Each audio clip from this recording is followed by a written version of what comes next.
کی مبارکباد دیتا ہوں کہ میرے نبی صلی اللہ علیہ وسلم کا فرمان ہے کہ مجھے ہندوستان کی مٹی سے محبت کی خوشبو آتی ہے. اس کی سرشت میں یہاں کے لوگوں کی نیچر میں محبت ہے. یہ ملک محبت بھرا ہے، محبت ہی یہاں پر پلے گی پھولے گی.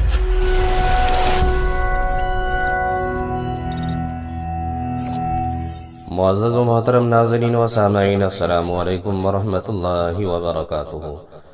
نیوز رپورٹ سے ملی جانکاری کے مطابق جناب عمر گوتم صاحب کے بعد مشہور دائی جناب مولانا کلیم الدین صاحب صدیقی کی بھی گرفتاری قابل تشویش ہے. دائی اسلام حضرت مولانا کلیم الدین صاحب صدیقی ایک پروگرام میں شرکت کر کے اپنے گاؤں پھلت واپس ہو رہے تھے.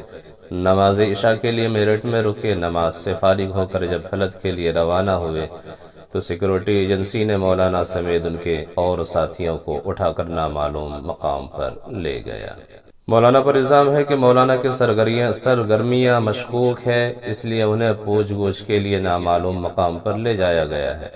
میرٹھ سے مولانا کا گاؤں تقریباً 45 منٹ پر واقع ہے.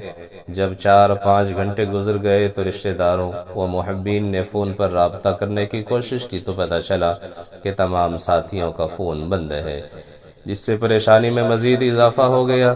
پھر لساڑی گیٹ پولیس اسٹیشن پر رشتہ دار و عوام کا جنب غفیر امنڈ آیا اور اس طرح سے پولیس نے بھی بعد میں سرکاری طور پر مولانا کے اٹھائے جانے کی تصدیق بھی کی ہے. اس کے ساتھ ہی پہلی مرتبہ Lucknow A T S court نے دائی اسلام حضرت مولانا کلیم صدیقی صاحب کی اے ٹی ایس ٹیم کو ریمانڈ دینے سے انکار کر دیا اور حق کی جیت ہوئی. کسی کہنے والے نے بالکل صحیح کہا ہے، وہ پرندہ جو اب اڑان میں ہے، کس قدر سخت امتحان میں ہے. حادثے اس کا کیا بگاڑیں گے جو تیرے حفظ میں امان